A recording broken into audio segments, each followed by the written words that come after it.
Welcome to the Technesthetic Podcast. I'm Eric, and this is Randy. Hello. What is back going on a schedule, man? Back on a schedule, yeah. Isn't that wild? It is wild. It's wild. It's like our New Year's resolution, dude. Hey, yeah, we'll see. If you want to call it a schedule, we're a little bit late, but it's because every time we set up this, like you have a different machine you're going to stream from. True. Actually, we might as well start with that because I think it's kind of funny. Yeah. I guess you sold your MacBook. I did. This is going to sound like a total first world problem, but I kind of forgot I had a MacBook. Right. And that sounds really weird, right? Like, I don't mean that in a negative way, but I've just been using my other devices so much more that it was like, oh, I still have a MacBook. So for those of you who don't know and who are probably maybe new to the show or not, but I'm a big tablet guy. And I think that stems from the fact that, you know, much like Eric, I sit in front of a computer all day. He sits in front of a computer all day. We work on computers. We game on computers. So when it comes to like that like relaxation time where I kind of want to just, you know, either kick back and chill and browse Reddit or read articles on the internet or find up, you know, like stock information, things of that nature, I like to pick up a tablet because it's a nice, convenient way to still stay connected, but in a different form factor where I can kind of, you know, relax and chill and hang out. And over the course of my tenure using a tablet, I've tried to find ways to kind of make it my one portable device. Because like a tablet obviously has a lot of benefits, right? You know, it has a touchscreen, it has excellent battery life, it has a really good display, but it doesn't really run full desktop class applications. So, you know, through I want to say applications such as, you know, Parsec and Moonlight and things of that nature, I've been able to kind of use a tablet and then kind of access my 4090 desktop from my tablet when I would need something that would require a full desktop class piece of software on the go, which isn't all that frequent, you know. And the reason it isn't all that frequent, which brings me to my other device, is my Steam Deck. And it's kind of a interesting story, I would say, because I don't know if you guys remember, but when the Steam Deck first came out, I was kind of on the fence if I wanted one, if I should get one. And I actually got my pre-order before you, Eric, right? So yeah, that's right. I was like, oh, you know, like, I don't know if I'm really going to use this or want this. So you can have my first in line pre-order because I'm probably not going to even really use it, right? It was kind of in that, oh, I kind of want one, but I'm not going to really. Right.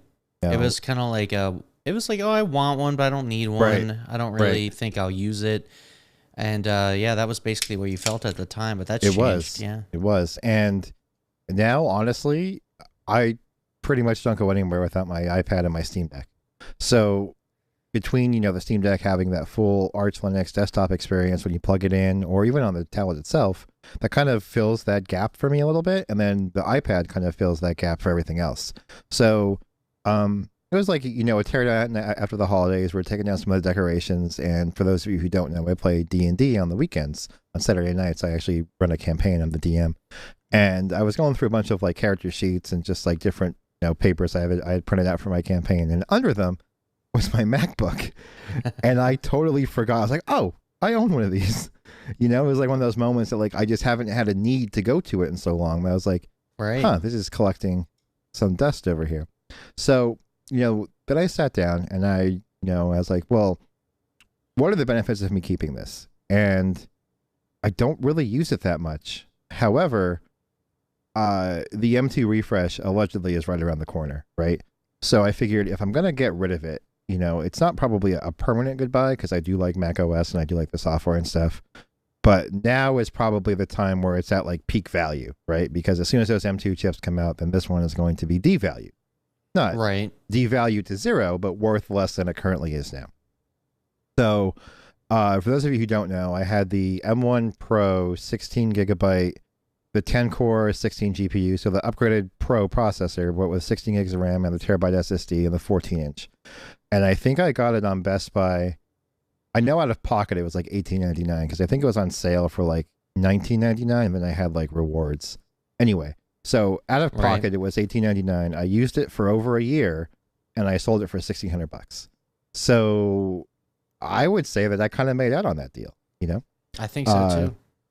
And then that kind of, you know, just comes back to me just I forgot I had it, you know? Yeah. So yeah. Yeah. No, So- I mean, I get it, man. I think that the Mac is still great, but if you're not using it, like, you don't need it, you know? It's Mac kind of is excellent. crazy how you've integrated the iPad thoroughly into your kind of setup. And in fact, you're using it right now for like a video monitor for yourself. I am. You know, it's the iPad still has its quirks, like for sure. Like, and I don't know if those quirks will ever get worked out. So the biggest quirk is probably file system integration, right? So editing like photos and stuff, despite it having, you know, full quote unquote desktop class experience with Lightroom, which to be fair, it does. So like if you don't use Classic and you use like the current Lightroom, it's a great experience. The problem is that Apple's file system kind of operates in containers. So your Lightroom catalog, you don't have access to that ever. So you can't back up your catalog externally. You can't export photos in the way that you would want to export photos. You can't do any of that on the iPad. And that's Apple's fault. That's Apple's limitation, you know? So it still has little quirks like that I wouldn't necessarily say it's a full, you know, desktop replacement or laptop replacement Right. for certain people. But, you know, as far as like a note for as like a device that fits my niche of what I need mobilely, I think it's probably the best experience. Yeah, I think that the iPad's great. I have one. I barely use it though, just because I have the Fold, you know. Yeah. And they overlap, you know. Mm-hmm. But I think one of the problems I have with the iPad is, you know, it just, I mean, I think it probably could be mitigated a little bit by the way you can use it as like a remote desktop tool, like you were saying. Right. But is Parsec still not available on iPad? Parsec is not available on iPad. So how do you go about doing remote? I use Moonlight. So, you know, the problem with that is Moonlight's going away, dude. Not going away though. I heard it is. So did you hear about that? You yeah, know what I'm so talking about? GameStream is going away. Yeah, but doesn't it use the same backend that GameStream does? It does. It does. Okay, so you're already well read into this. Right, but the ability to hold up really quick. To stream and use like the NV encode and stuff is still there. Okay. Okay, so Moonlight Moonlight still open. So the company that makes Moonlight is making a host application that's already out called Sunlight. Oh, nice. So you just run Sunlight on your host, and then you run Moonlight on your client, and it's the same thing. You just it actually may be better, to be honest with you, because then you don't need that GeForce Experience bloatware on your computer. Oh my God, you're so right. Good point, man. I mean, that is better actually. Yeah. So the team behind Moonlight has already made a solution called Sunlight. So no, good to know. See, I didn't know. Last thing I read was they're getting rid of it. People were upset because like people use it. And I know, so unfortunately for people who have an NVIDIA Shield and like they bought into the ecosystem of having an NVIDIA Shield, that's probably not going to work anymore. But for someone who uses like the Moonlight client on their iPads or their laptops, then you would just download Sunlight on your host, and then it would be essentially the same thing. I think the NVIDIA Shield crowd aren't completely helpless because can't you get like Moonlight anyway on those? You can. But like, Android, I think a good selling point is like, I think you have a Shield too, but like if you run Moonlight on a Shield, it's literally just an app, and that's fine. But like when it had Game Stream on the home screen, it like tiled your games almost like Steam Deck. Okay. So like that whole nice UX experience is going away. Yeah. You know what I mean? So like it kind of tiled your Game Stream games, kind of like how they look on Steam Deck, on your Shield. That's gone. I mean, that's going to go away. That's just, I don't know why. I wonder why they're removing it. If I had to guess, I would say it's probably greed. And greed in the sense of they're probably like, wow, less than 1%, I'm throwing numbers out of my ass, right? Actually use this feature or even know it exists. So why are we spending dev dollars on this feature that no one is using or talking about or, you know, kind of dealing with? And it's also really, they're also in a really odd spot because I feel like the Steam Deck may have had something to do with that, because the argument is NVIDIA is using it from a game standpoint. Granted, I and a few others use it for desktop streaming. So you have this whole other crowd that is using the smaller sect, excuse me. That's even more of an edge case, right? Yeah, so yeah. like, if you're just streaming games, the argument is why not just use Steam, you know? And then that Yeah. integrates really well with Steam Deck. So why use Game Stream when you can use Steam, which also targets AMD cards? So you're already dealing with a very niche product. And then you're even cutting that piece of the pie even smaller when you factor in the fact that the people who rely on Game Stream, quote unquote Game Stream, are also using it as like just a really low level RDP client that has really great latency. You know what I mean? So it's like, Yeah. it's like you're then cutting that pie even smaller. So so for them, it's like, listen, Steam is really getting up there with Steam Link because of the Steam Deck. Right. So then everyone who has a Steam Deck is now just in turn going to use Steam Link, even on their other computers, because it works well on Steam Deck. It's So true. Yeah. it's kind of... Can I say something real quick? Like, it's kind of... So yeah, sure. I just think it's interesting because if you think about it, it's the opposite of what other players are doing. And let me just explain what I'm talking about. Because you have the Steam Deck, and obviously I've always been super supportive of on-device gaming, right? Like I prefer it over streaming and cloud and everything. Even though like what NVIDIA offered with like local game streaming, as I'll call it, is actually significantly better than like say something like what Stadia was or whatever. Sure. Or even like Microsoft's what's xCloud. xCloud. So like I will say this, it's interesting because in one hand you have NVIDIA who's removing their streaming capabilities instead of investing more in it, and then you have companies like Logitech making something called the Logitech G Cloud. Did you see that thing? It's supposed to be a Steam Deck competitor, and it's focused around cloud gaming. So so it's like you have two different like people are investing in two completely different directions, and it's kind of baffling. Can I interject a little bit? Yeah. I think they're investing in the same direction. And okay, interesting. Let me tell you what I mean by that. Yeah. So did you watch like their recent NVIDIA's like CES keynote thing? No. With like the 4070 Ti and stuff? Well, they also introduced their new next-gen game cloud servers. You're kidding. Which have 4080s, and for some reason they were comparing their 4080 game cloud server to being 5 times an Xbox Series X. So the other foot, well it's wild because we're comparing like this game pod it's like, it's a really weird name. I think it's called game pod or server pod or something like that. Okay. But excuse me. But it's like we are going to compare our hardware to Xbox Series X's. So then does that mean that like a 4090, like the next graph from NVIDIA is going to say, instead of giving us like teraflops or frames per second, it's just going to say it's 57 Xboxes better than the 3090 Ti, which is 37 Xbox. It's like, it's such a weird metric.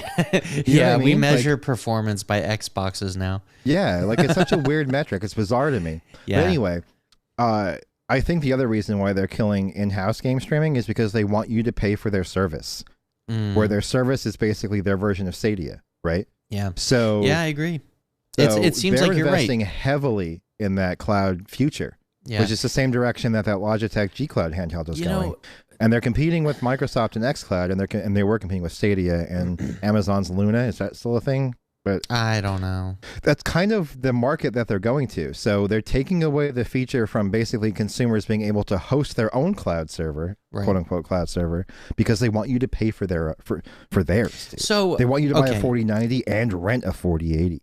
Yeah. You know what Isn't I mean? that like, wild, that's what they though? want you to do. Yeah. So to me, it's like if you're hosting your own cloud gaming service, like what you're trying to say is you'll get more revenue by offering cloud gaming services than you would just selling customers like 4080s or 4090s or whatever. Right, because gamers are going to buy both. Yeah, I think they want to double dip. You know what it is? I realize this now. It's about the console market. So there's so many people there's a lot of gamers, and a big chunk of them don't want to spend for like a high-end gaming PC. So NVIDIA are missing a huge part of the gaming market, right? Correct. So Correct. To target that low-budget gamer, like cloud gaming is the way to do that, right? Because NVIDIA really, they need PC. They need like Steam.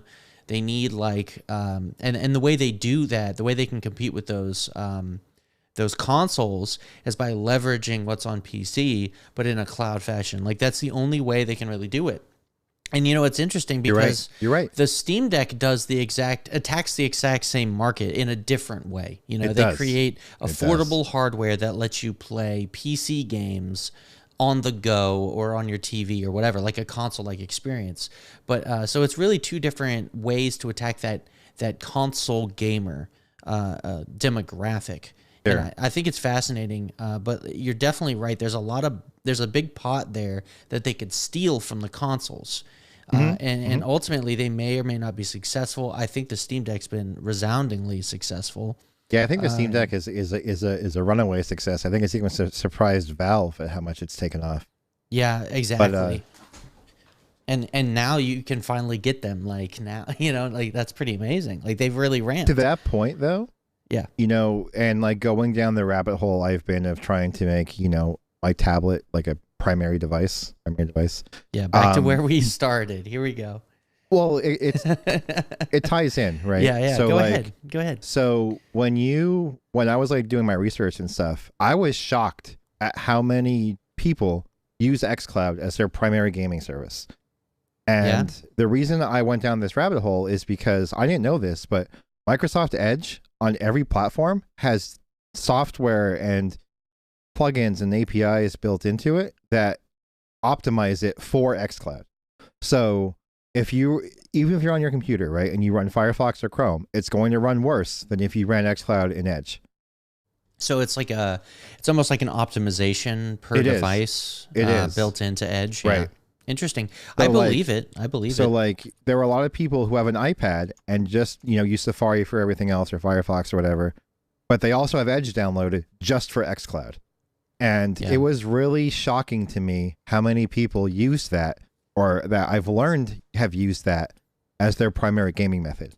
And I'm sure companies like NVIDIA and I'm sure companies like Amazon and all of those people want a piece of that action. You know what I mean? Well, what Microsoft are doing compared to everyone else is offering you incredible value. Oh, yeah. Game Pass is great value. Game Pass today, as it is now, is like excellent value. You're getting a ton for your subscription. And like, I'm super anti-subscription, but even I can't deny like the fact that you can play all these like even AAA brand new games like day one, and it's just a part of your subscription. Yeah. Like that's pretty appealing. Wild. You know? And so the fact that that's kind of bundled into xCloud and everything, like Game Pass and everything, like all that kind of is a pretty great package. So Microsoft, they're doing the best when it comes to these cloud gaming platform. I agree with you completely. And a really good example of that is just over the holidays, I was going to buy High on Life. Okay. Yeah, I know what game you're talking about. Okay. Yeah. And it's $60. I'm like, oh, this game looks really good. I like Rick and Morty. You know, I'm looking for a shooter. This looks like it's right up my alley. And I was ready to buy it on Steam. And then I saw it was on Game Pass day one. Wow. And it was like, oh, well, I'm going to save $60 and just play it on Game Pass. Right. And when you factor that in, you know, that's like the cost of a game like Game Pass is $15, right? So like to buy one game, you can get 4 months of Game Pass, play that game still, because that game's not going to take you 4 months to beat. And you also get access to the entire library and xCloud. That's wild. Yeah. You know what I mean? Like that is, that's wild value. I agree with you. I think where I get concerned is the idea of ownership. And I know that with, you know, a lot of digital content, Steam included, like you own a license, right? Mm-hmm. So it's not like you own the product, but like you feel more like you do with like buying it on a Steam or whatever. Oh, I agree. Because I can play that years down the road. Yeah. No matter what, typically, you know, I always kind of know that I have it, you know, and to me that gives me a little bit of warm and fuzzy. Whereas like if it's a cloud service, I'm not sure if it's going to drop off. Cause like one of the things you see even with like Netflix, right? Like you see shows drop off of Netflix all the time. When I was really upset when all the Star Treks dropped off of Netflix. Yeah, dude. I'm the same way. So yeah, you bring up a really good point. Cause like I do that with like movies too. Right. So like, I use Apple TV and Apple TV works as like an aggregate. So like if you own a subscription to Hulu and Netflix and HBO and stuff, And then you just go to the Apple store. This is actually kind of cool on Apple. And like, say you wanted to watch Knives Out, okay? But you don't own Knives Out. Right. Rather than Apple's first result saying, hey, buy this from us for $20 will be, hey, you sub to Netflix, it's on Netflix, here you go. No. Or you can buy it for $20. Interesting. I think that's pretty cool. No, that is cool. But my point for bringing that up is because you and I think alike in that regard, and a really good example of that is Halo Infinite, right? So like Halo Infinite's on Game Pass. I'm a Game Pass subscriber, but like Halo is one of them games that I know I'm always going to play, and it's near and dear to my heart, so I want to own it. So I bought it on Steam anyway. You know what I mean? Right.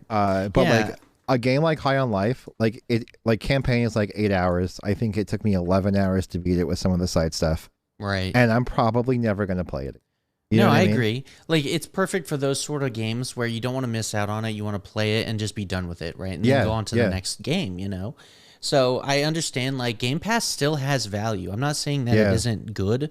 I think that eventually, just like anything else, just like Netflix was the king of streaming and now everybody's streaming. I think Microsoft right now is sort of the king of streaming. Pretty soon, everybody's going to be streaming. Pretty soon, everyone's going to have their own streaming platform with their own games. It's just going to be a bunch of BS. And even though Microsoft, because they own so many studios, they're still going to be a strong player. And in fact, that's probably why they're buying them up. They want to make sure that they own all the games that you want to play, and then they can capitalize. Exactly. So, like, I think that eventually, though, you're going to have a diluted market with limited titles on each subscription service, and it's going to be a mess, right? And then people are going to be going right back to Steam. So I still feel like if you want the most consistent experience, you're going to want to stay on Steam and stuff, you know? You're going to want to do that. I agree. I think that in the long term, that's going to be the best. But I don't blame people for, you know, buying into cloud, and because there is value there today. Right. So you know, that's cool. And even for like Alex and stuff, like my son, I would like to buy him like a Game Pass subscription so he can just explore a little bit, you know? Yeah, no, without buying games, and like kind of like learn what he's into, you know, like let him carve his own gaming path, you know, and because I'm an old timer, right? So like I know what games I'm gonna like pretty much before I play them, you know. Sure. Whereas my son, you know, like. It's like, do I buy him that new Sonic game, or is he going to play for 5 minutes and I paid $60, you know? Yeah. And then he's going to drop it? Like, that's a risk. In some cases now it's 70. Yeah, $70 on a lot of games. And it's like, I don't want to spend that on a game that he's going to play for 10 minutes and be like, I don't like it. And you know what I mean? So Game Pass is still like, has its place, but so I won't talk shit. Yeah. But man, but like, going you bring full up really good points, and like, I don't know about you, but like, what has been your experience with Steam streaming in house, like same network? I've had pretty good experiences as long as I can retain strong Wi-Fi. So that's the only caveat. I tried to play yesterday, and I had almost a terrible experience. Oh no, what happened? So Kelly was over and was playing Destiny 2. And I was like, oh, I'm going to sit on the couch and she was like watching TV or whatever. But I'm like, I'm going to sit on the couch and just stream Destiny 2 from my computer because you can't play that game locally because it uses bad delay. Yeah, I know. So a pain. And like for the most part, it was working fine. But like sometimes my inputs weren't registering.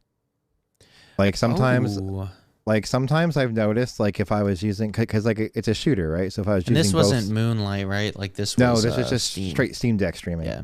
So like if I would, like, I don't know, like if I was pressing forward with the left stick and then I was trying to like turn my vision with like the right stick. Yeah. Sometimes the right stick wouldn't register that it was being held to the left. And then I would have to like let go of it and then press it again and then it would spin. Yeah, I think I've had kind of controller based issues as well. I was playing Dark Souls and I've felt that.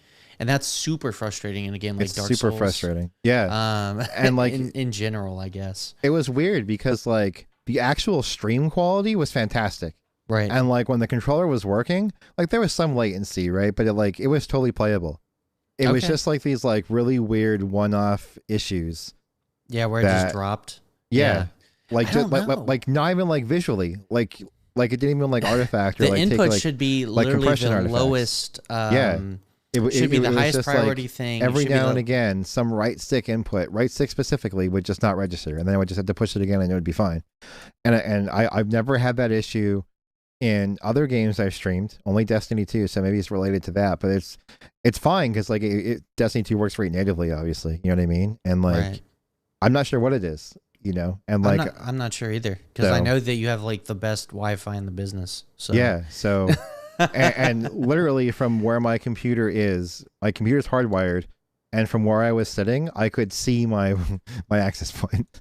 yeah. So it's line of sight. Yeah, Like there should be zero issue. Yeah, I don't know, man. like, Can you get Moonlight on the Steam Deck?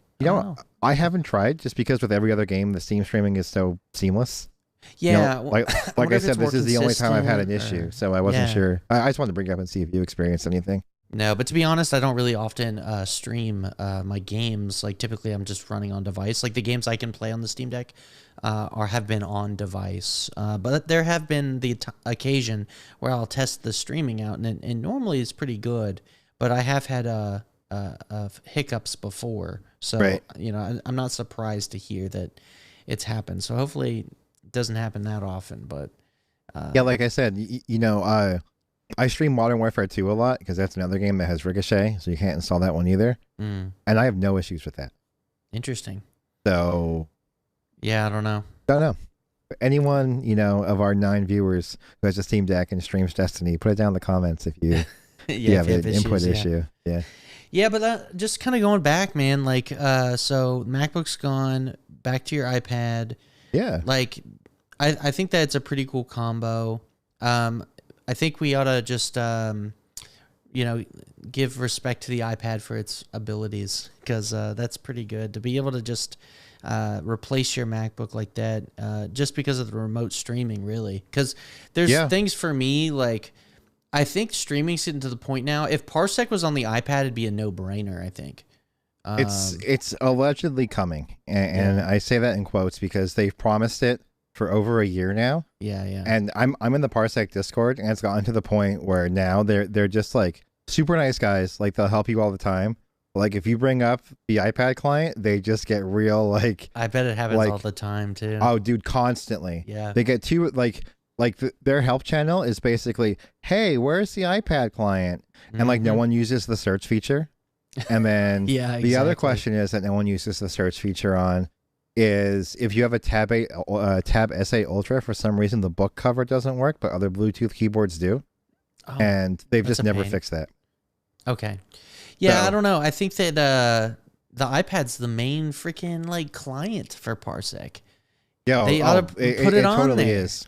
Does Parsec make money? I know that you can pay as a. You can pay. I pay for a few reasons. Yeah.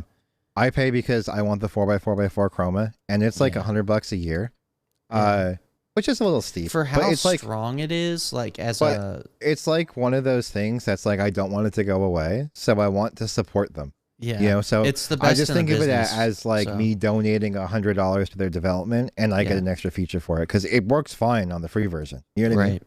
Yeah, so, I mean it's really good. So it's one of those things where it's just like, hey, I want this to stay alive. I'm going to support them. You know? Yeah. No, it's almost like a Patreon donation in my eyes. I can't argue with that, man. It's a good product, and it seems like if their support is as cool as they are, because like TeamViewer, like who would be like on a TeamViewer support? No, that'd be terrible. You know what I mean? Yeah. Like that'd be like super if you go to the Parsec Discord, like the actual devs are in there. And they'll talk to you all the time. The fact that there's a Discord means that they're like. They're communicating with the community, and I appreciate that. You know what I mean? Think about a TeamSpeak Discord. Just wouldn't happen. No, you know what I mean? Happen. Or a TeamSpeak, sorry, TeamViewer. Yeah, I know what you meant. It just wouldn't happen. Well, a TeamSpeak one definitely wouldn't happen either. If you go in there, just know that the iPad client is coming, because if you ask them, they'll be like, they'll point the arrow to the start button and be like, it's coming, stop asking. Yeah. And if you say when, they'll say when it's ready. So yeah, it's all good. But yeah, man, I think we gotta move on to another topic. Let's knock this one out. AMD, today, there was some AMD Ryzen announcements for the X3D chips. I saw that. Yeah, I saw it briefly. I had a pretty busy day, so admittedly I didn't see too much. So if you want to, I have it pulled up here. We just have. I got 3 chips here, 2 Ryzen 9s and a Ryzen 7. We got the 7950 X3D, 7900 X3D, and the 7800 X3D. The Top tier one being, the 7950 X3D with 16 cores, 32 threads, 5.7 gigahertz boost. Okay, so first off, let's talk about that. I'm at 5.8 gigahertz, so whatever. Well, that may not be. I have some that's all thoughts core on boost though, right? Right? No to neither. No to neither. And then it says 144 megabytes cache. That's good, I think. So we need to have a few discussions TDP. here already. Yeah, 120 watts TDP listed here. Now that might be base TDP, or if it's like boost TDP. I don't know. I don't think so, right? I don't know, because I was trying to do a research on Intel's TDP for the. I think it's 250, but Ultimate Power Mode puts it to 350. Yeah, I think you're right. So it's pretty. Because I was looking at the 13900K specs sheet, So, and they list a base TDP of 125 watts, but they say max turbo power 253. No, I don't think that's actually, that's probably like on average maybe, but like they claim it'll peak much higher than that, like in short durations. yeah, So I and don't then know. like there's like that quote unquote Ultimate Power Mode that lets it go to 350. Okay. But there's a lot of concern around the new X3D. So fill me in, man. Sure. So like again, very little time to look at this, right? So like this is all like conjecture and limited information. But essentially, it has a lower TDP than the original 59 or 7950X. That's a little concerning, isn't it? Like 120 watts is like baby TDP. Right. Yeah. So, I don't know. What's the thought process behind that? Well, I know from a hardware standpoint, right? Like from a physical layer standpoint, that like the stacked, NAND or whatever is on there for the 3D can't sustain. Like it gets wicked hot. Like it can't just it just can't do high voltage, high wattage. It just can't do it. So that's really concerning to me. Like, is that like 5.7 gigahertz one core then? Because like the 5950 or excuse me, the 7950X only boosts to 4.9 out of the box, right? So yeah, would that be like all core boost? Yeah, on 7950X. So there's a lot of speculation that, like, again, pure conjecture, pure just theory crafting here, that the lower spec tiers might actually end up being better for gaming, and the 5950X normal one may be better for multitasking, and the 5950X 3D may not be better for anything. And this is just pure speculation based off of a spec sheet. Yeah, it depends on the heat. That's what I was really concerned about, because I know like the 13900K is hot, at least on a multi-core workload. A full Intel core, has just run wicked hot in general lately. But like it still does very well. Like if you because you helped me actually overclock my chip, and I got like my best cores running at 5.8. Constantly. How cool is that, by the way? Really good. It's really good, actually. It's been really performant, I'll say this. Although, I will say in favor of AMD, Star Citizen, the game I've been playing recently, runs better on AMD chips right now. And that's because it doesn't like the big little architecture with the way they have their game. So you literally have to force the game to ignore the E cores. And to get rid of micro stutter. Do you use like process lasso or something like that? No, you can. Some people do. I just use like there's like a way to modify your shortcut. Okay. Which will basically change like the way it runs. And as long as you have the shortcut with like a certain like something in it, it'll ignore the E cores. Okay. Yeah. But that shortcut changes depending on what processor you have. So you have to know, like, there's a group online of people that put together, like, use this if you're on this, like, 13900K or whatever. And I was like, okay, cool. Put it in. And, it seems like it micro stutters a lot less. So I'm like, because I was having serious crashes in that game. And, like, it seems like, AMD might still hold the crown when it comes to Star Citizen, at least. But I think that in general, Intel's still taking the win here. the 7950 X3D is probably going to be, like you said, too hot.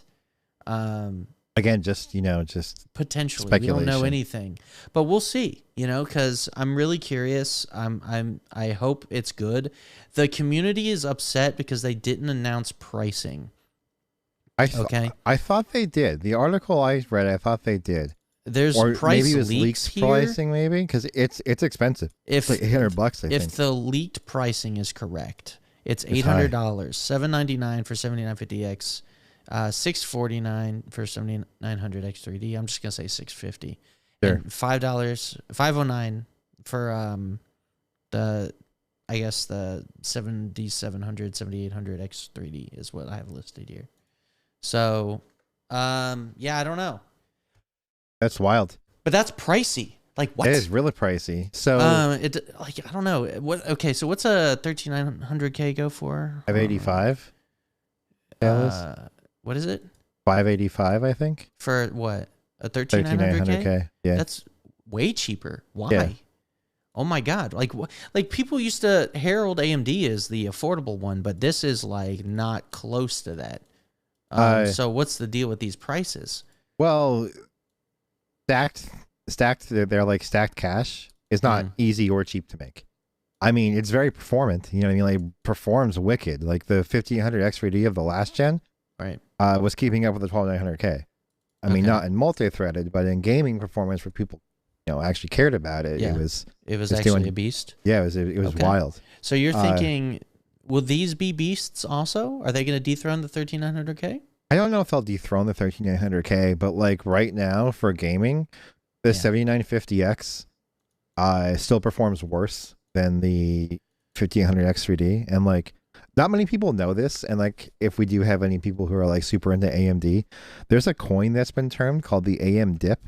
And it has to do with minimum 1% frames and infinity cache. So oh no. Zen 1, 2, and 3 all had the AM dip, but they finally fixed it for Zen 4. So that's why those like people who are really into like, let's call them the 1%ers, who are like Warzone optimizers and all of those crowds who play like really competitive battle royale games that are, both CPU and memory bandwidth and graphic card intensive, because it's all streamed assets essentially, because you're loading in a world and people are falling in and all that nonsense, So like people who play those games competitively really rely on having the best system possible. Right. And for the longest time, if you played Warzone, Ryzen just wasn't an option, because you would just get the infinity cache would just like get its pipeline backed up when it was trying to like stream assets to your graphics card, and like your average frames per second would be fine, but like you would just get these random dips to like double-digit frame rates, and it's jarring. You know what I mean? And that's just because the cache would just get behind. So, I mean, so like, when did they fix that? You said Zen 4. Okay. So the 7000 series no longer has the dip, but Zen 1, 2, and 3 all have cache problems when you're like pushing that echelon of like, I need to keep my graphics pipeline as full as possible at all times. The cache would just like wig out, and then you would just get massive frame dips, and then it would go back. But like that could be, I won this match or I lost this match, right? So for the longest time, if you were like building, quote unquote, an Apex Legends machine or a Warzone machine, Warzone especially, AMD wasn't even an option, man. But like you couldn't even consider AMD. Yeah. Okay. So. Yeah, it's interesting because I know as of today, people on Reddit say like for Star Citizen that the X3Ds are the best performance chip for the game. The game is actually very CPU bottlenecked at the moment. It seems that way because like. Yeah. I mean, for me, I run like a modular fan curve on my radiator fans. Okay. And when I'm playing anything, like I don't hear my CPU fans at all. If I'm playing Star Citizen, I hear those fans. Yeah, yeah. You know what I mean? So it's actually wild. Not many games like that have the graphical fidelity of Star Citizen are actually like a CPU bottleneck game. Right. Like you would especially think that 4K. Yeah, exactly. Like you would think like that game would be GPU bottlenecked, but not even close. Like it's actually a CPU one. And yeah, depending on, and I know that after doing this fix or whatever for my 13900K, like I actually get some better frames too. Do you really? So I'm like, yeah, and I'm like, okay, that seems like wild to me. I mean, hopefully they'll actually, I mean, Star Citizen ain't even a real game right now. It's an alpha, you know what I'm saying? But so obviously it's all going to get fixed, eventually. But I'll have to push that article to me for the 12900. Yeah, for sure. But yeah, it's just wild. So but yeah, so the X3D chips are interesting to me for maybe a different reason. Okay. So the 13900K is Intel's like last foray on the current socket size. Is it? So yeah, so like now when the 14900K comes out, you 100% have to buy a new motherboard. Whereas I think AMD, because they just switched to LGA for this, so it's no longer PGA, it's no longer the pins. So on the 7000 series, it's LGA. So they're going to be on the socket for 4 years. Yeah. So like if I have a friend or something who isn't us and just isn't like, oh, I need a new processor or motherboard. Yeah. Like someone who's just like, hey, I'm building a new computer and I want to upgrade it down the line. What do you recommend? Right. I'm probably going to have to pick an X3D processor because they're probably going to keep that motherboard for 5 years. And if 2 years down the road, they could just swap out the processor, that's going to save them a lot of money. Yeah, no, for sure. So it's like that's something to think about too if you're building a computer out there. I don't know, man. Because if you think about it, like with the cost of the X3D chips, like depends on what one they buy, I guess. Right. Because like Intel, like I mean, if they're getting the 7950X, they ain't saving any money because if the chip is that much, if it's like an $800 chip, then they're not really saving money in a couple years, like buying another $800 chip every year. I mean, maybe a couple. You're saving a little bit on the motherboard cost. 13700K. Yeah, I mean, okay, yeah, maybe, but like I'm just saying, like you could buy like instead of buying the 7950X 3D, you would get like a 13900K motherboard for cheaper than that single chip. D790 is wildly expensive. Yeah, and it I mean, is it justified? I don't know yet. We need to see some performance numbers. I could tell you right now that the 12900K for gaming is better than a 7950X. Yeah. And that's last gen's Intel. Yeah, interesting, but it makes sense. Yeah. So yeah, I mean that's really all I had to say about that chip. It came out and it's announced. We'll see. While we're on the topic, AMD did acknowledge the vapor chamber issue on their reference cards, so that's positive. That's a step in the right direction. What was the problem with the vapor chamber issue? Yeah, so apparently there was this weird issue with the vapor chambers that based off of how the card was oriented. So for those of you who don't know, vapor chambers are basically phase change coolers. Right. Yep. So you basically have like small micro droplets of water that heat up and turn to gas and then flow to the cooler end of the vapor where they condense and turn back to water, and then they move back to the processor, and that's how it pulls heat away. Right? Really efficient. It's basically like your heat pipes, right? Yeah. So like a lot of modern phones, the iPhone included, have vapor chamber cooling now. So you could essentially say that in a way your phone is water cooled. Well, there was this weird issue or anomaly with the reference series cards especially. So as far as we know, if you bought like a Paracolor Red Devil or an FXX card, those were fine because they made their own coolers. But the coolers that were made by AMD, if you put your card in your case horizontally, like the way like 99% of people mount it, like not like if it wasn't vertical, the way it would rest on the actual GPU die caused too much heat to flow through it for how they designed the cooler, and the small droplets of water would turn to vapor, and they would never get a chance to recondense. So the cooler essentially was not working. So you would have all these issues where you would hit thermal junction max of 110C and get terrible performance. Right. And AMD, when people were calling, were saying like, that's not an issue, that's working as intended, and deny RMAs, even though their card was not working at all. Okay. And then DeBauer went and bought like 7 or 8 different cards off of users who were having real cool guy actually. He actually bought the cards from the users and then gave them 4080s. That's awesome. Wow. So yeah. So and then he did all this testing, and then this may actually be why AMD even finally acknowledged it. He put out a video like 2 days before AMD announced it, where he took a reference 7900 XTX cooler and put it on his CNC lathe and was cutting it back layers at a time and showing people where it was faulty. That's awesome. So like now he put out video evidence that it's the cooler's fault. Wow. Essentially. That's amazing. Yeah. So good for him. Yeah. I mean, that's really good journalism, basically. Yeah. So essentially, they acknowledge that it's the issue, and now if you have that issue, you can get it RMA'd. But essentially, it was causing like 110C hotspots, and then the card would just throttle to almost being useless. That's insane. What was the issue? Do you remember? Like, because those heat pipes and or vapor chambers, they're, they have like, I mean, dude, we've been using those forever. Right. Like, there's like a whole like science behind it. AMD The science messed is it known. up somehow. Yeah.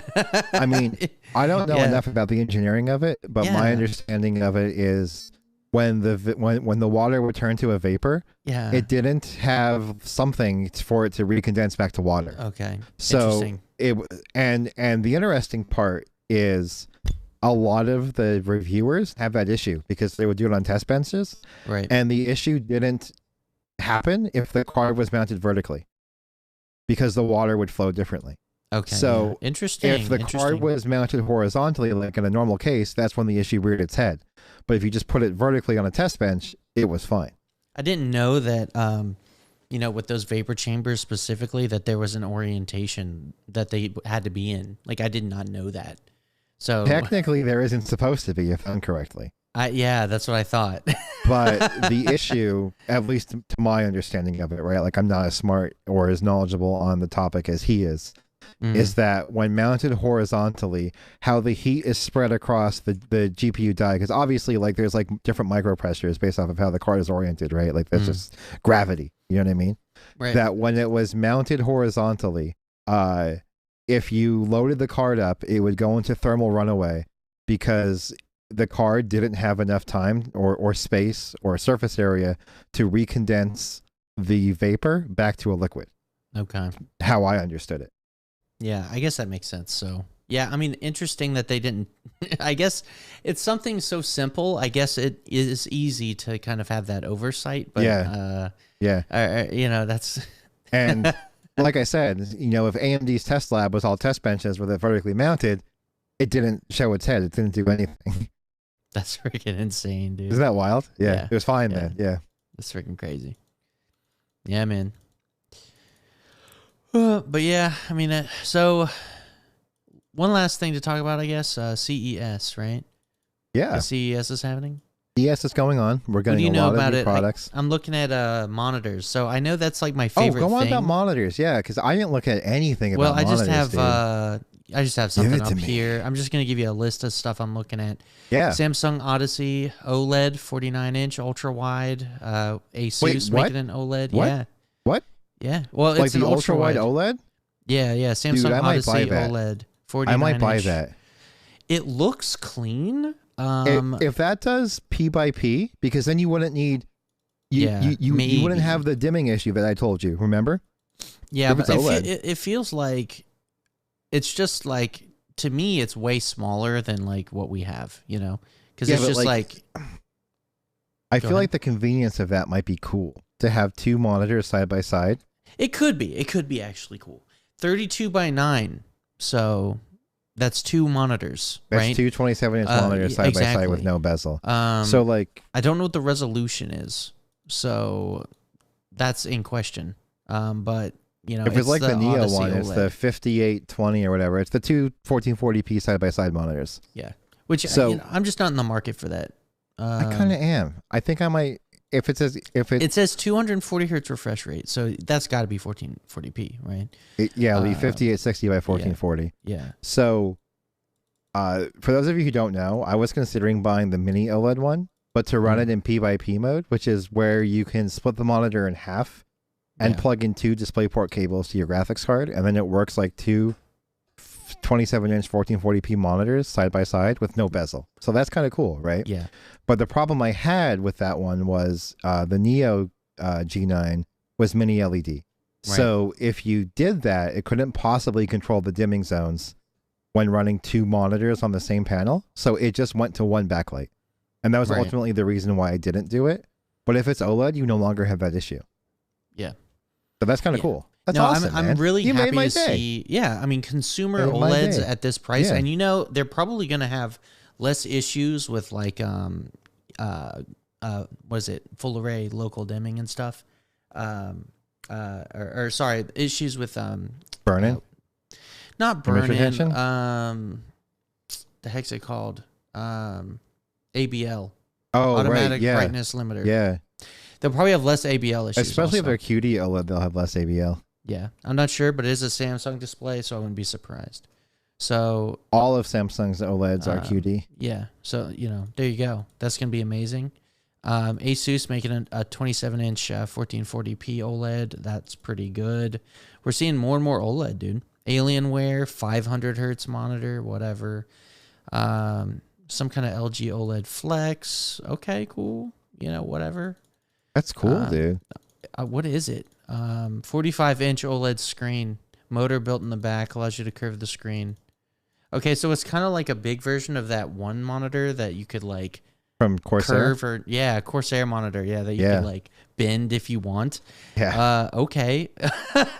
I get it. That's kind of cool because like if you're, I know what they're targeting. Be cool. Who? I know what they're targeting. Space sim freaks. No, like me. Maybe, but my guess was, so if you game on an ultra wide, the curve is nice, okay? But if you work from home and you do like spreadsheets and stuff, the curve is awful. I agree. So if you work from home, so like if your workstation is also your battle station, that would be kind of cool. Yeah, most of the time, like when I hear arguments for or against it, I think like for me, I favor the against argument. But like when you get a good curved display and you're playing a game, like it can be immersive. Yeah. So 100%. Like for games, it can be immersive. But my problem with it is, well, never mind. I'm not going to get into it.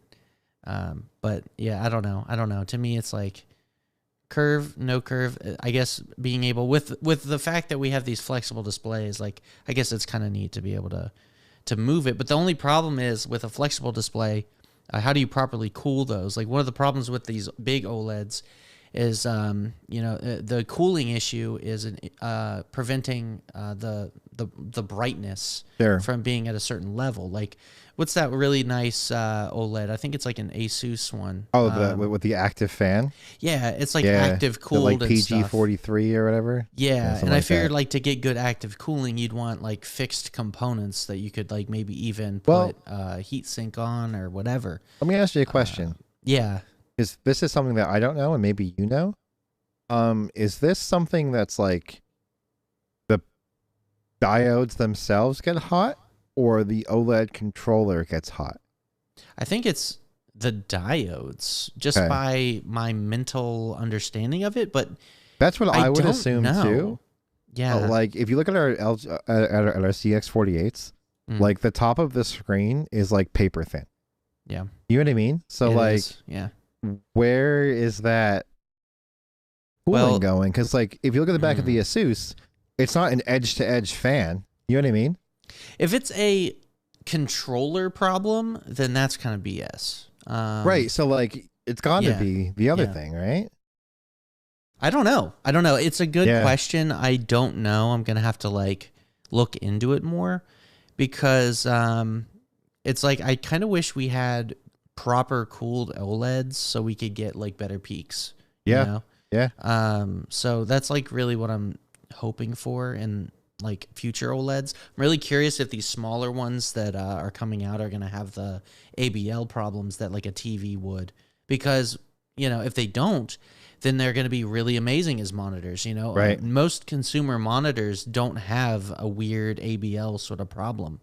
Sure. So it'll be curious to see if they, have that or not. Or maybe they Right. just limit peak brightness so, it's not really a factor or something like that. I don't know. We'll see. But they're OLED, so they'll probably be great HDR displays. And, I'm really looking forward to that to see if they're good. Yeah, So that'd be neat. I'm still in the market to stay 4K, but I know that I understand that your use case with the dual monitors is appealing. I might get try the that. idea of it. I might try that. Yeah. Yeah. I wouldn't get rid of your OLED, but I guess you could sell it for a good price. Like these things are still No, to for me, valuable. if I did go that route, I'd try it out first, obviously. And like, You could always return it. Yeah. yeah, but this one would replace the bar TV behind me. So Oh yeah. Yeah, that's another great thing about these it's like when you're done Yeah. with it, it's It a just put a good TV somewhere. TV. Yeah. Yeah, it's a good TV. Like I would Yeah. put this in my bedroom or something. Like I don't know. It's wild. No, it's cool, dude. It's cool. Any other CES stuff you saw? I don't know. I saw that one It's laptop on happening Dave right 2D's, now. that Lenovo, yeah. I Lenovo, yeah. combined Lenovo Yoga 9i. That's just two screens. Yeah. There's no keyboard on it? You see you're that? kidding. I did see it in passing, but I don't know. Let me see if I can find it real quick. But So what do you Dave think? 2D's video really makes a strong argument for it. You're kidding. Really strong argument So- for it. Is it obviously it's not an argument for the keyboard. It's got to be an argument for some other use case. So his use case was you basically have this folding dual screen OLED computer Hold that on. you just hook up a Bluetooth keyboard to. And then he was Yeah. showing like coders using it in dual portrait mode and things like that. Hold on. Hold on. I have it up. Hold on. Let me fast forward. Yeah, And get to do what it. it is. Do it, yeah. So does it come with this? Okay, there's the touchscreen keyboard. Okay, that looks like it could work. Is the whole bottom half of the touchscreen like the mouse? Yeah, check it out. So Yeah. like he said the touchpad works fantastic. The keyboard is still what you'd expect from an on-screen keyboard. Yeah. Okay. But he said the touchscreen has really good haptics. It works really well. I see his argument. So he's propping it up. Does it have a kickstand or is he just holding it? Hold on. It has like a Galaxy Fold hinge. Wow. Whoa. Okay. Is he putting his Bluetooth? Did that Bluetooth keyboard doesn't come with it, right? It does. Oh, what? Yeah. What? Yeah. Oh, and it does, and it props itself up like this. Yeah. Okay. Now you got my attention. Right? Because that's kind of neat, it's right? basically a dual monitor laptop, but the footprint isn't any bigger. Right. That's freaking cool. Yeah, that's kind of actually kind of cool. Yeah, that is cool. So the thing about this laptop, though, it's not going to be a gamer, right? Like this is like this might be like it's not even going to be a MacBook, like not like a powerful MacBook. This is like a productivity beast. It looks that's beautiful. a way to put it. It may have good battery life, hopefully. It's obviously going to have touch screens and stuff. This is really a cool concept. I think a lot of people will buy these. I think so too. Because like it's honestly amazing. I think that's like super portable. Like I don't know, man. It's clean. It is really clean, isn't it? It's nice. Yeah, it's really nice. It's got that technosthetic. You know what I'm saying? It does, dude. Technosthetic. Yeah, I'm very impressed actually. Oh, and you can even use the physical keyboard on the touch screen. Like you could sit it on there if you don't want to use like the Bluetooth one.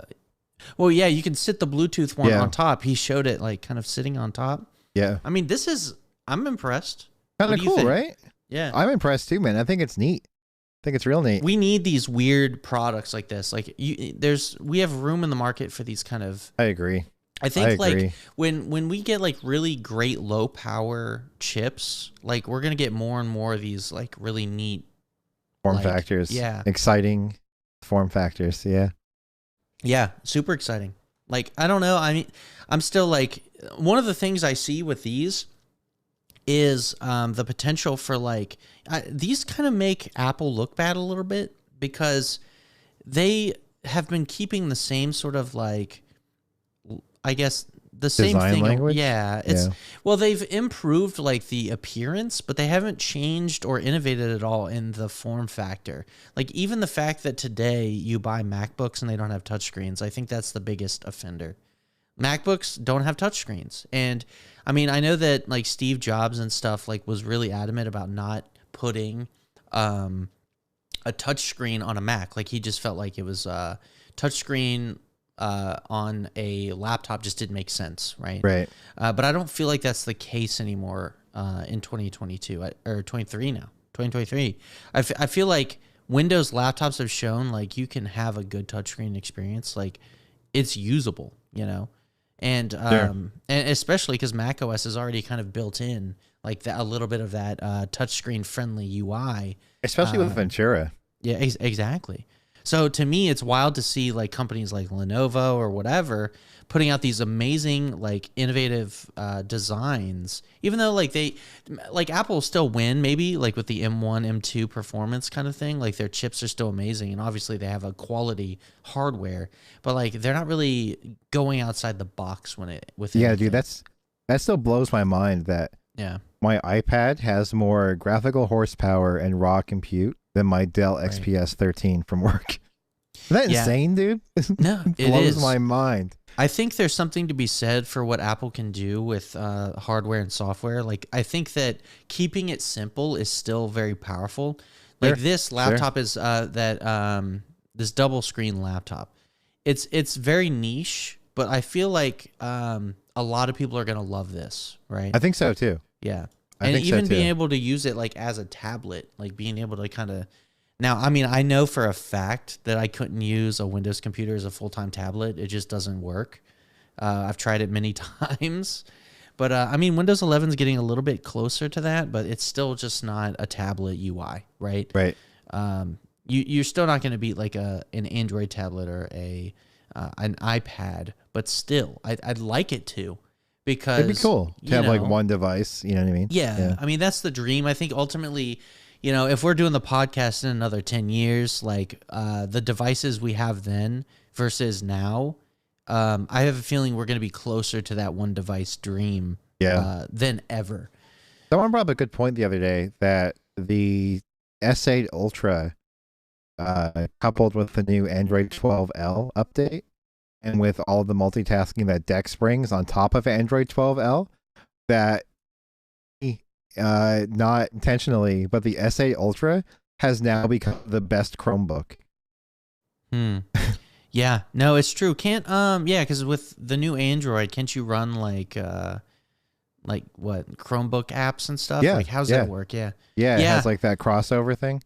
Yeah, super cool. It's honestly like, to me, the Android tab is the closest thing to the one device stream you could get with because of Dex. Yeah. But like, you know, we're getting to the point where eventually you're gonna have enough people making that to where Apple will have to respond, you know? Unfortunately, Apple's kind of on that point where it's like, no one's going to compete with the iPad. Well, the iPad does have a strong kind of foothold, even culturally, you know, for a long time. It really does. Yeah. All tablets were iPads. It's getting to the point now where most of the time, like coworkers of mine will refer to a tablet as a tablet. I was just going to say that like there are people at my work who they see a tablet and it's immediately an iPad. you know what I mean? Those people still exist, right? Yeah. God, dude, just seeing what this dude's doing with this like folding laptop, I'm just it's cool, right? To me, like, oh man, yeah, it's super cool.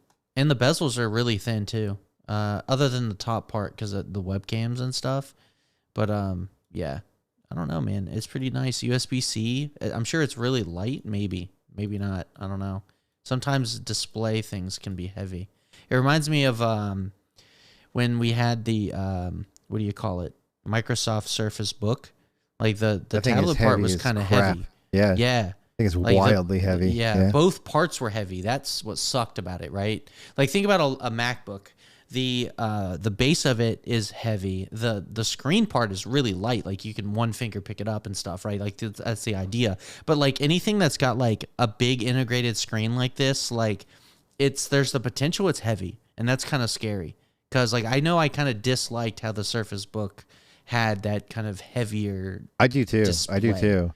Like it was weird because it was even like wobbly and stuff. Like I don't know. I got in this conversation today with a buddy of mine, and he basically was talking about like how like laptop GPUs are a little confusing. And I agree with them, right? Because think of like how like NVIDIA does laptop GPUs. Like you get a laptop with a 3060 and you're expecting a certain level of performance. But what they don't Based tell on the you name, is NVIDIA allows manufacturer to run that 3060 at 35 watts or 85 watts or anywhere in That's between. An insane difference, The dude. insane Yeah, difference. I didn't know that. Yeah. See, you taught me something today. That's insane. Yeah. Because like you're expecting to get what it's rated for. Right, And, right. But So if like, they're oh, not this has a giving you 3060 that, in it. Yeah. Well, is it the 35 watt 3060? Is it the 85 watt 3060? You know what I mean? And that's dirty. that's like upwards of like a 40 to 50% performance difference. That's huge. You know what I mean? Like that's wild.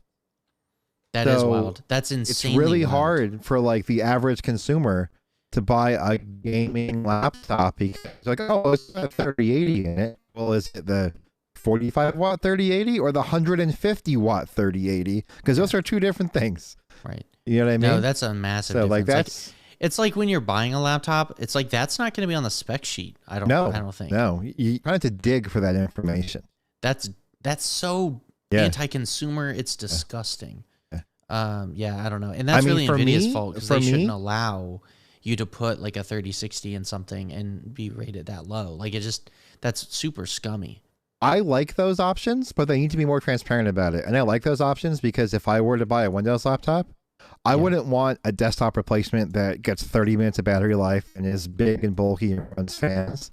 I want like a MacBook-esque one that compromises a little bit on graphics card performance, but it gets good battery life and it fits that bill of being light and portable. You know what I mean?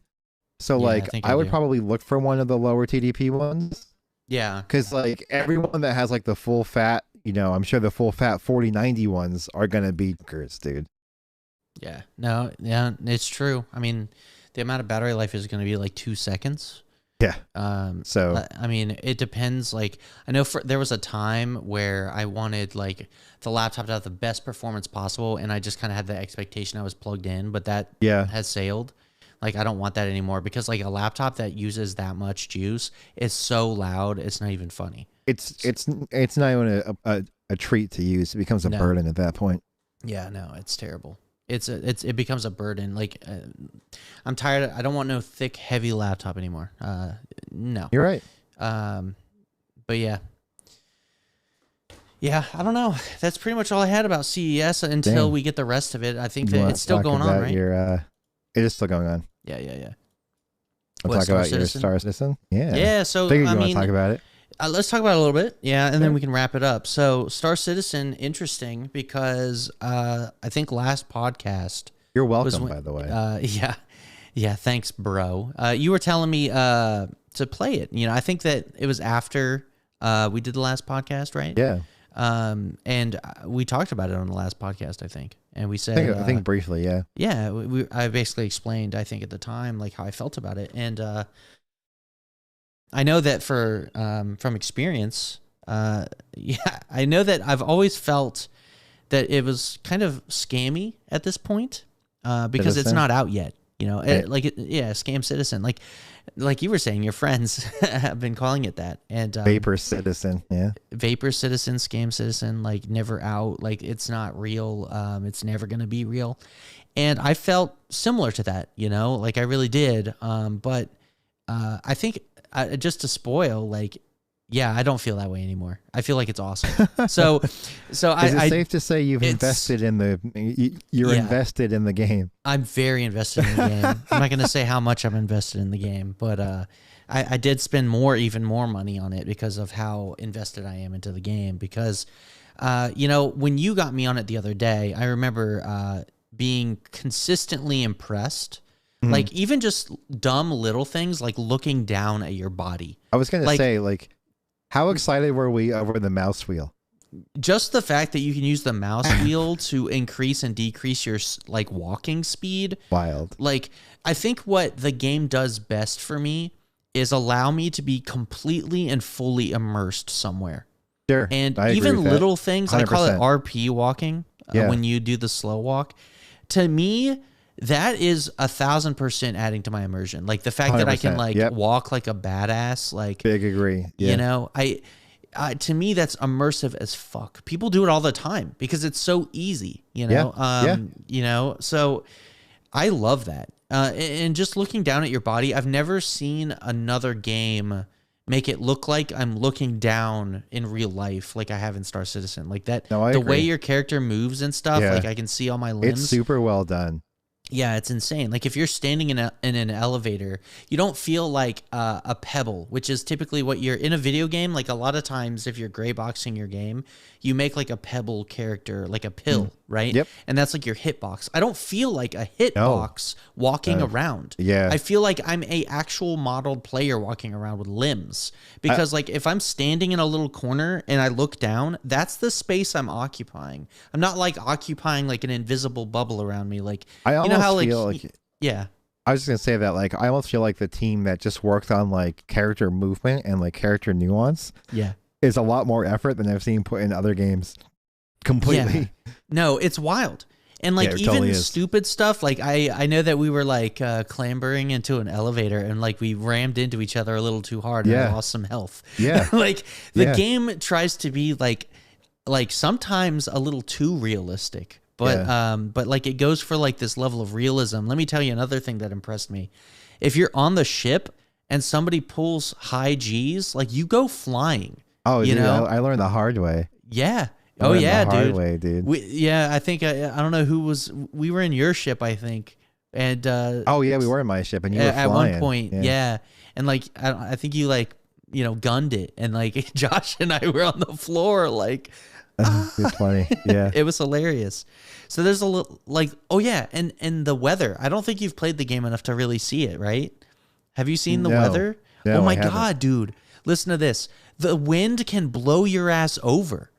Like, I'm not even kidding. Like, I was outside, and like, if you're walking against the wind, like you're legit like, I'm dying. Like, it was so windy on this planet that I saw. We landed at a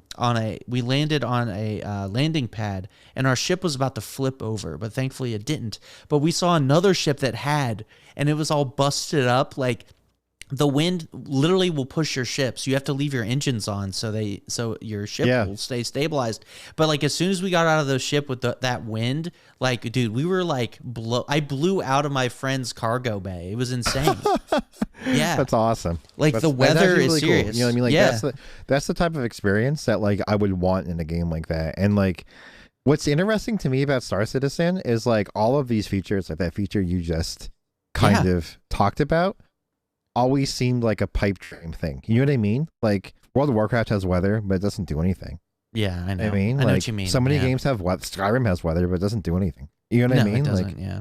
No, to me, this game tries to ask the question, like, what's the most realistic way we can do this, and can we put it in the game? And if the answer is yes, they probably have. Yeah. Like even stupid stuff, like when I was, like everything consistently impresses me in the game. Like when I got what was called a crime stat, you know, where I killed some police ships. I didn't know they were police ships. I blew them up. Then they constantly tell me like, pull over, you know, and I'm like, no, I'm not pulling over. I'm running. So I run away and I go to a station and I eventually, I get apprehended, right? So I think I don't know what happened. I was moving slowly. All of a sudden it said, you're being arrested. I'm like, okay, crap. The screen fade to black.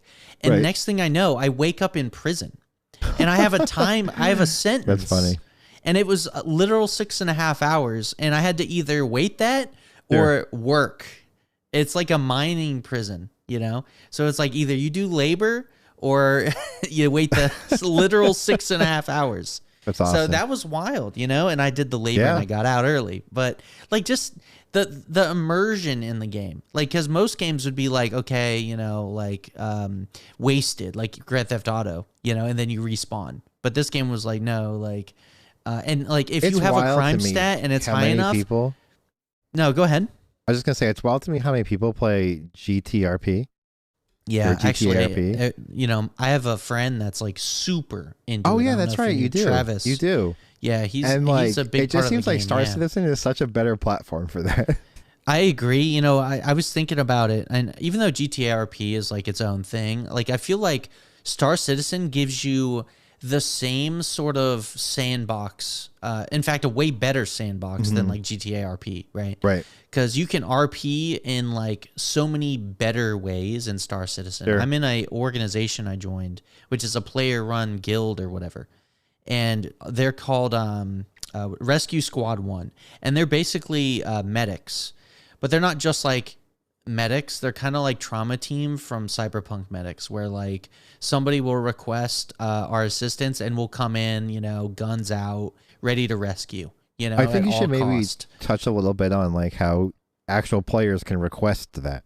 Like, not Yeah, just, so you know, I wanted to actually bring up how integrated players are into the game.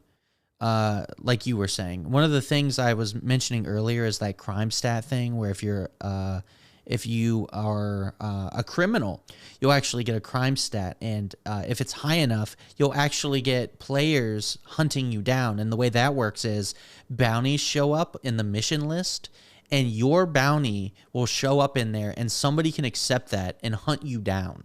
And it'll say like, this player was last seen at this location, and you have to hunt them down or get hunted by other players. And that's wild. Specifically with the medical thing, if you are on a mission, there's these missions called bunker missions, which are basically like a security force needs help on the ground in a, they're being attacked by an organization. They need you to clear out a bunker or whatever. So you go down there on foot, guns out, and you might get shot, but you're not dead. When you get shot in this game and you're downed, you're in a down state, and it'll take like an hour and a half for you to bleed out. right. And the game gives you an option to request a medical beacon. And when you do that, you can offer somebody to come rescue you for a set amount of money. So you could be like, you know, $15,000 beacon up, and then somebody will come and rescue you. They'll accept that mission, and you'll see this person is this far away from you, and you can track like them getting closer, and then they'll arrive and rescue you. So it's really cool. Like, the game integrates players into its gameplay loop. And that's the most immersive part about Star Citizen. What's like neat the about players. that too is you never really have a content drought, because the community consistently adds new content. I think that's why people are playing it right now, because the community is actually pretty active in this game. Sure. There's a lot of organizations there, and even though Star Citizen, the company that makes it, have a lot of events and stuff, the community are doing all kinds of stuff all the time, and I consistently find cool people to do stuff with in the game. And like, to me, the social experience is why I'm staying. Because like, I can do that role play kind of gameplay, where like, if I want to be a medic, I can do it. If I want to be a pirate, you know, and that's really what the objective of the game is. It's a sandbox, and you can do all these things. You want to do mining, you can do that. You can, there's multiple ways you can do mining. You could be on a little rover on the ground mining rocks, or you could be out in space mining rocks.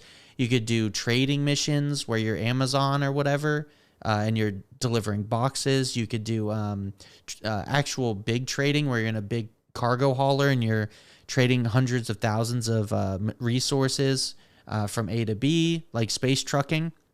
You could do, like, there's salvagings that come into the game where, like, you know, in the persistent universe, because I think we might have mentioned this in the last podcast about the persistent universe. If a ship gets blown up in the verse, it stays there, and other people can find it out in the middle of the wilderness and salvage it. Or like, if it's a bigger ship, you could even go inside of it and claim the loot for yourself. You know, and that's wild to me. Like, I'll be able to dogfight a guy out in space and then shoot his ship till it's at the point where it's entered a soft death state, which is basically dead but not exploded. And then I can drive up next to it. I can EVA out into my spacesuit, go on board his ship. They're still going to be alive in there. I kill them, and then I can loot their bodies, because it's literally like, what do you call it? Full loot PvP. Yeah. You know? So I can literally loot their bodies and then, walk away with all their ship's loot and everything. Like, that's awesome. That's awesome that the game lets you do that. Yeah. You know? And then somebody else can come by and salvage the ship. And like, obviously there's going to be, there's a whole system. Like, you can't just do that to anyone and have no repercussions. There's the potential you'll get a crime stat, you know. So there's griefers. I'm sure there's going to be pirates and griefers and people that want to play that PvE experience. They're going to be able to get that. But it's a dangerous world, and I think that's fun because you have to plan, you know. You have to plan for how you play the game to kind of avoid that, you know. And that's part of the gameplay loop to me. It's like, let's play smart. If I want to be a PvE weak player, then I could just go off and go somewhere in the middle of nowhere that no one's going to find me, because you can do that. The planets are big enough to where if you just go off in a direction long enough, like, you're going to be literally in the wilderness, and odds of finding somebody else is going to be pretty slim. So that's kind of a neat thing. That is really cool. Yeah. I just think that the entire concept and the direction they're going is what I want them to do. Yeah, and I know that you played it, and like, there's a lot of bugs. I just want to be clear. There is. There's unbelievable amount of bugs in the game. I know that I have crashes constantly, and it really frustrates because, you know, you could be out with your ship and then experience a crash, and then next thing you know, you're back at the station, and now you have to spend another 30 minutes like getting on your ship, getting equipped, and getting out there. Whereas, like, you know, it's like a time waster, and that kind of sucks. The game still has to work on a few quality of life things, you know, like being able to like save your loadouts because it is full loot PvP, and not have to go back and buy arms, buy a helmet, buy an undersuit, buy a chest, buy legs, buy a bag, buy bullets, buy a gun, buy med kits. You know what I mean? Yeah. And like, to be fair, what I do is kind of have you can kind of mitigate a little bit. Like, I have a nest egg of weapons, armor, and everything just sitting ready to go, right? And if I'm taking my best gear out, I'm probably not going to be in a completely risky situation. Like, if it's high risk and I know I'm going to lose stuff, I'll just go out there and like minimal stuff that I'm willing to lose and then be just done with it. But like, I have like an org uniform, and I bought like 4 sets, and I'm on my last set because I keep losing it to, you know, other like BS, you know. So yeah, it's like one of those things that could be frustrating. I'd like to have loadouts. They are doing a lot of quality of life stuff in the next big patch, which is 3.18. So that's really nice. They're adding a lot of friendly inventory features like move all, which is not in the game right now. That'd be nice. Yeah, because right now you got to like drag everything one at a time from inventory thing to inventory thing, and that sucks. But you know, they're adding the move all. So there's a little, you know, there's a bunch of stuff. But to me, the game's really cool, and I'm going to keep playing it, dude. I already invested. I bought a couple other ships, some big, some small, and, like, I don't know. I got my friends playing it. I got you playing it a little bit. I got Josh playing it. Yeah. I want to keep playing it. So good game. It's good. And like I said, like, if you were in the camp of, like, this game's vaporware, I think it's firmly not. Until you try it in 2023. So I think that if you're interested in Star Citizen, you think it's vaporware, wait till 3.18 comes out and then jump in like around that time, because the game's going to be like completely different. It's revamped with 3.18. They're adding a new render engine. I think they're going full Vulkan. So performance should be even better too. And they're adding a lot of new gameplay mechanics like salvaging. They're changing the way bunkers work. They're adding new missions. Like, the amount of gameplay loops and opportunities in the game, I think, are just like really great right now. Like, I think the game's worth playing right now if you're willing to kind of suffer through the pains of it. But you got to know what you're getting into, because every major patch, they're going to wipe all the content, right? They're going to wipe your character, basically, and you have to start from scratch. But to me, I look at it kind of like you would with, like, Diablo, with, like, you know how, like, they do seasonals? Yeah. I look at it like that. Like, this season, I'm going to start the game like this, and I'm going to do this, you know? So to me, it's just like I'm starting a new game from scratch, and everybody else is at the same time. So to me, that's kind of cool. You know, you're starting the season fresh, and then you can kind of, you know, and then you can play with the new features or whatever that came out that season. And that's the way I'm going to be playing Star Citizen into the future. But yeah, I don't know. I think that, I wouldn't blame people for not playing it. If they tried it and didn't like it, I wouldn't blame them. But, like, there's certain friends I won't recommend the game to, because I know that they have, they don't deal with frustrating things in games very well. You know, like I got a friend, Ben, I would love to get him in to the game, but I know that he would be like very unforgiving to any of those problems. I have a few friends like that. Yeah. Like if it's not like pristine, they can't overlook like the BS. And like that, he's one of those guys that would just be like, nah, this isn't worth the frustration. I'm going to go play something else. And, you know, I'm not like that though, because I see what Star Citizen is. And like, to me, I put it on a scale, right? And I see like what it's doing right now versus like the pains that it's giving me. Sure. And to me, like, it's still worth the pros it because outweigh the cons. Well, yeah. And then into the future, I know it's only going to get better. So to me, I think that and especially because as you play the game, you find workarounds for those weird kind of bugs with the game. And then you avoid those things, and then you can kind of find a way to enjoy it, you know? Yeah. So, I don't know, man. I think that if I can get you on there more regularly, I'd be happy. But I don't blame you for you know... I know we're the kind of people that play a lot of games. And, I'm a variety gamer. Exactly. And I've always been a variety gamer, too. But I think that I want to be, like, more serious into Star Citizen. So, but we'll see, you know. But yeah, man. Thanks for getting me into it. Yeah, dude. Wasting all my time. Yeah. Thanks for trying it. Thanks for believing it's not vaporware. Well, I definitely don't think it's vaporware now. Do I think people ought to spend as much money as me? Maybe not. I'm pretty dumb, and I spent like way more than I should. But you got a top hat and a monocle. Yeah. Don't give me any hints on how much I spent now. Come on. But yeah, I don't know. To me, I've always been like super anti-mobile game, you know, so I feel like I'm a little hypocritical because, you know, I'm normally like, freaking microtransactions, you know, blah, blah. But like when you have a game of Star Citizen's caliber, where it's doing something that literally no other AAA dev has ever accomplished, or even indie dev, like to me, Star Citizen is kind of like a hybrid of like AAA graphics, but indie dev features. Does that make sense? Does.